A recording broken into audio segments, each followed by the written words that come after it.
नमस्कार बंधुगण welcome to education point channel. तेज बंधुगण आपण फोन तर न्यू वैकेंसी न्यू इनफर्मेशन नहीं आसी जोटा रही आम ओडार रही भुवनेश्वर रही वैकेंसी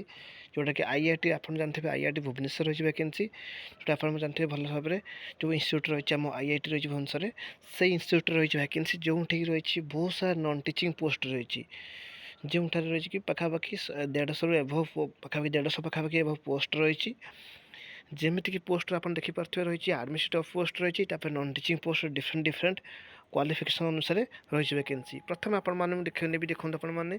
रही देखते ये पोस्ट देखो असिस्टेंट रजिस्टर तापर असिस्टेंट रजिस्टर रही private secretary assistant career development executive junior superintendent junior account superintendent junior assistant multitasking staff तो ये बेसी पोस्ट टोटाल अच्छी 101टा पोस्ट रही तापर आहरी रही वैकेंसी आप देखी नेबी प्रथम देखी नि ये सब पोस्ट रही तार कैटेगोराइज कौन कौन रही केमती रही आप देखी नि देखो सब डिफरेंट डिफरेंट कैटेगोराइज रही आपण मैंने बहुल मत देखुं कि लाइक करूँ सेयार करूँ और सब्सक्राइब कर रखुँ देखो आपंकर गोटे गोटे सेयार करने द्वारा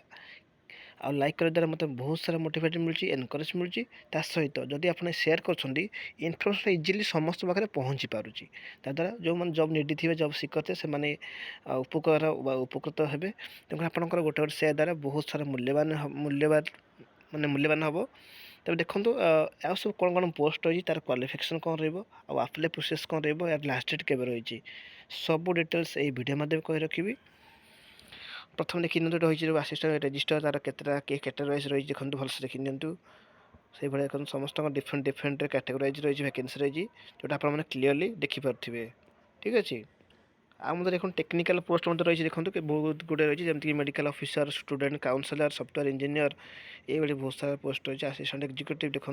डिफरेंट डिफरेंट कैटेगरी वाइज रही देखो जूनियर टेक्निकल सुपरिटेडेंट देखो training instructor physical training instructor PT कहे स्पोर्ट्स कैडर जोटा गोटे पोस्ट मत रही जोटा कि रही डिफरेंट कैटेगरी अनरिजर्व कैटेगरी रही तो आप देखिपे यहाँ पर देखो जूनियर इंजीनियर देखो electrical civil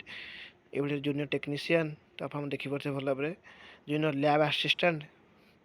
physics chemistry SEO CS CRI देखो जूनियर टेक्नीशियन सिस्टम रही जूनियर टेक्नीशियन नेटवर्क रही तो ये मिसी टोटाली 62 बा 62 पोस्ट रही वैकेंसी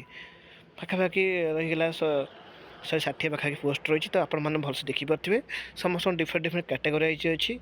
ठीक अच्छे भलसे मतलब देखी नि जदि किसी डाउट हुए ताल आप कमेंट बॉक्स में कहींपारे तेज देखो आसन देखिए कौन सब क्वालिफिकेशन रही तो आप देखिले डिफरेंट डिफरेंट डिपार्टमेंट रही वैकेंसी रही जोटा आप क्लीयर लिखिथे क्वालिफिकेशन देखो लाइब्रेरियन पोस्ट पर देखो master degree in library science मांगी 10 ईयर देखो लाइब्रेरियन एट एनी यूनिवर्सिटी आप करेंगे एक्सपीरियंस थी बस देखो teaching as a assistant associate professor in library science थे आप एलिजिबल हो पारे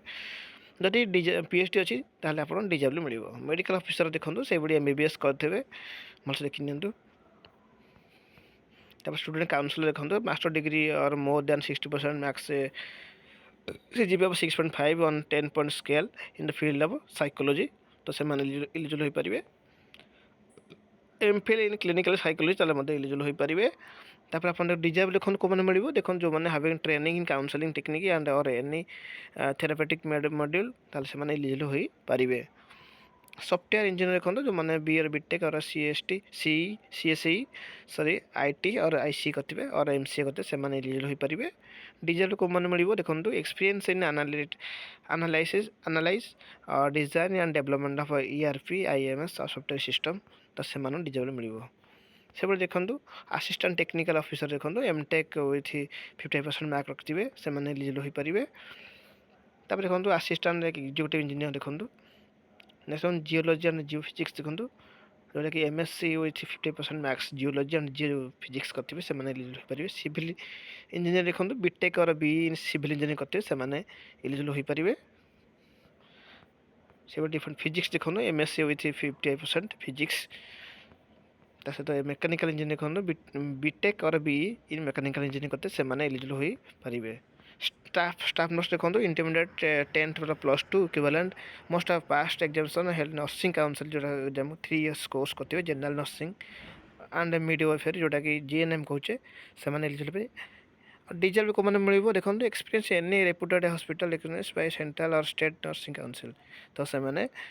डीजल अधिक मिल सालारी तो से भाव रही जोटा कि 35,400 रु 1,12,400 पर्यटन रही जूनियर इंजीनियर देखूँ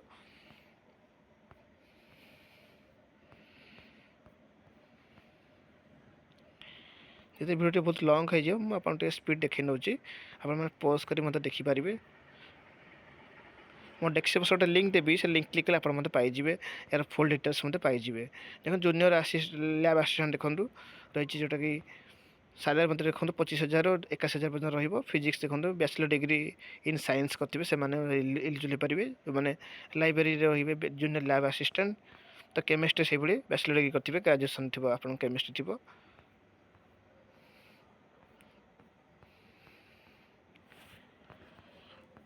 नेक्स्ट देखो आसिस्टेंट रजिस्टर देखो मैंने मास्टर डिग्री करेंगे से एलिजिबल हो पारे एक्सपीरियंस से डिजेबल अधिका मिल भरोसा देखी नि जूनियर अकाउंटेंट देखो जोटा कि बैचलर डिग्री इन कॉमर्स करेंगे से एलिजिबल हो पारे ग्रेजुएसन आप कॉमर्स थी जदि मल्टीटास्किंग मैट्रिकुलेसन और इक्विवेलेंट बोर्ड करेंगे से हो पारे जो मैंने डिजेबल मिले कौन 3 ईयर एडमिनिस्ट्रेटिव एक्सपीरियंस जहाँ थी से डिजेबल मिल तो साला देखो 18,000 56,900 पर्यटन रहा सब पोस्ट क्वालिफिकेशन केते पोस्ट क्यों कैटेगरी केते पोस्ट रही टोटाली केते पोस्ट रही कौन कौन डिपार्टमेंट पोस्ट रही सब डिटेल्स आप देखिले बर्तमान देखिए यार आप्लाय प्रोसेस कौन रही तो यार आप्लाय आरंभ डेट के लास्ट डेट के आपको क्लीयरली बुझी रखी देखो ये apply mention totally online apply mention the starting date submission of online application तो ये ऑनलाइन आप्लाय मेंशन होती जोटा कि 9 डिसेंबर स्टार्ट है और लास्ट डेट देखो last date submission of online application देखो 8 जनवरी 26 सर तो आपने से अनुसार आप्लाय करेंगे जल्दी जल्दी आवेदन करेंगे कहीं डेट सरीगले लास्ट मोमेंट रे साइट स्लो हुए तो तेणुक जल्दी जल्दी आप आप्लाय करेंगे जदि किसी डाउट हुए यापर आपने कमेंट बॉक्स मत कहींपारे बहुल मत देखुं कि आपने सेयार लाइक करूना सेयार करूना सब्सक्राइब करना देखो आपंकर गोटे गोटे लाइक करे द्वारा सेयार कर द्वारा मत बहुत सारा मोटिवेट मिलूँ एनकरेज मिलूँ आपंकर यही वीडियो सब देखी रखुँ जहाँ भी किसी डाउट हुए आपने कमेंट बॉक्स मत कहींपारे thank you for this watching.